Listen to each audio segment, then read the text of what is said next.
as Raxi comes into the final chicane now. Brakes very nice, a little bit deep, which is going to compromise his minimum speed. But Raxi's got the power down very, very nicely. Up to the line, can he challenge Sound Call for pole? No, he can't. It's a Mercedes 1-2 at the moment. Exotic is going to be the next person to cross the line. He's nearly a 10th up on his previous time. What is the Williams driver able to do? We know we've got very, very good qualifying pace. Up to the line, still stays into P4. Liam Dott is backed up on his lap. So it's looking like Sound Coral is going to take pole position here. Junior up into P6.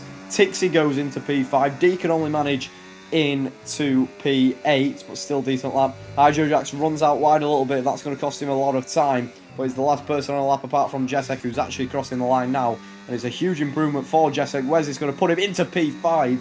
Decent effort from him. Hydrojax up to the line, improves to P11, and Sound Coral is on pole.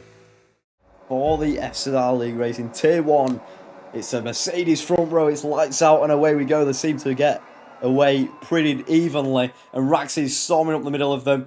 Liam Doherty takes the lead of the race. Sound Coral is fighting him back though. Around the outside, it's going to turn into his corner in the braking zone, but Liam's still sticking it around the outside for the loop there. Rax is just waiting to pounce as well. They've got a swap and change in the back. Junior has retired from the session. I think he's had a little disconnect there, side by side, between Tixie and Jessek as well. But for the lead of the race, who is it going to be? Rax is putting huge amounts of pressure on the Mercedes of Liam Doherty. Is that going to allow Exotic to swoop through? Is it going to be a through goes Exotic moment? No, not quite. Liam Doherty just loses a little bit of the rear end, and Raxi is up into P2. Actually, Jessek's gone a little bit wide. That's going to allow Tixie to have a brilliant one. He's going to brake as late as he possibly can, going around the outside of Jessek. A little bit of contact. Jessek's going to try back on the up and under, but Tixie has got that move stuck. Liam Doss is still 1.3. He's not quite in that DRS range of the top two after losing a place to Raxi at the start. Is how we're going to see rain here today. 3-2 Haskell swapping round. Seth Martin's had a little moment, I believe, and he's actually getting caught up by Nanu. D's swooping around the outside as well, and Seth Martin's lost a whole heap of positions there. He lost 3 positions.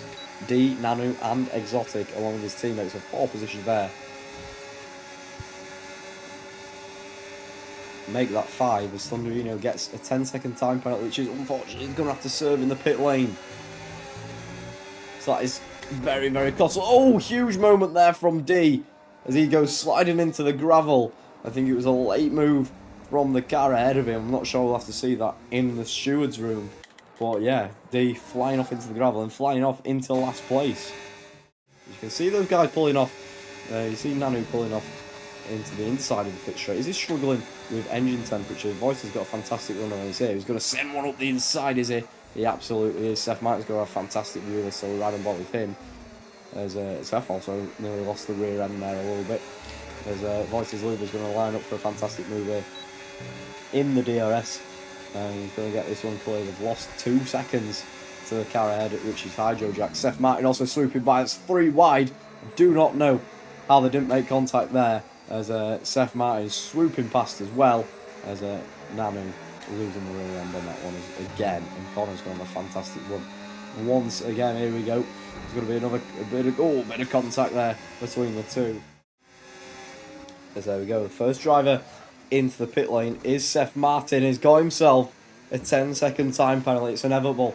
He's absolutely inevitable. Seth Martin is returned to FZR. He's picked up a 10-second time penalty. Sarango's also 10-second time penalty into the pit lane. But these guys will be going onto the hard compound tyres and probably go until the end. Sarango's is retired, unfortunately.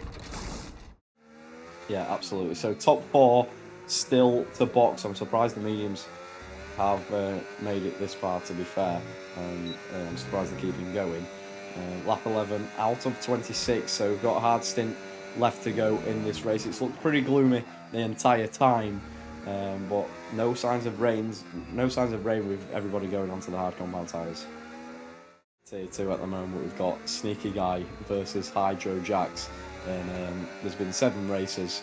Sneaky Guy's won 4, Hydro Jacks has won 3, so yeah, every single race Hydro Jacks has attended he's won so far, and he's running P9 currently in Tier 1, so it's going to be a battle for the century. Here we go, up the inside for Raxi on Soundcrawl, a little bit of contact. I'm surprised Sound Coral didn't go spinning there, but Raxi has to stay behind once again. But yeah, lucky not to pick up any damage there either. I know, yeah. Here we go though, back on the Wellington straight. This one is, and Raxi swoops finally into the race lead, provisional race lead, of course. Thunderino and Connor yet to pit. Who's that in the pit lane there? I think that's Jean Claude, his retiring car, so hopefully doesn't impede any of these guys, but he's ghosted anyway, so should be okay. And yeah, they've all passed him nicely. D, Seth Martin's got a problem. Seth Martin's got a problem and he's letting everybody by. I'm not sure what happened. Can't tell really if there's any front wing damage there.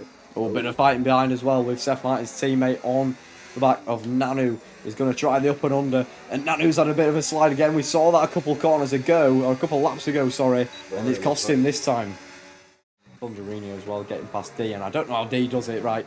I don't know if you heard the stat earlier that I was saying, but D, in every single fzrr race he's done, he's finished in the points. And he's been here, like, I'd say 2 years. So D is, yeah, I don't know how he does it. Every single race we're like, is he going to stay in the points? Because sometimes he drops to like P13. Earlier, he was P13 and was knocked down to last. But look where he is. He's in that 10th place and he's going to get a point today if all goes to plan. But Nano is hunting him down with those fresher tyres.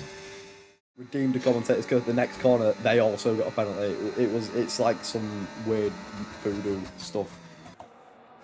Oh my goodness, I love that. Oh, there we go. Nice move up the inside. Jessic really trying to get ahead of that Williams. I'm really loving the racing between this V-Carb and the Williams here. It's been clean. They haven't been locking their brakes. No contact, and I just got a Twitch ad. I love that. Well, it's 6 attempts. Is it going to be close enough? I'm not sure. Raxi needs a good exit. I think he has got one. And Soundcall 7 attempts behind. I think Raxi's got this one, don't you? Soundcall.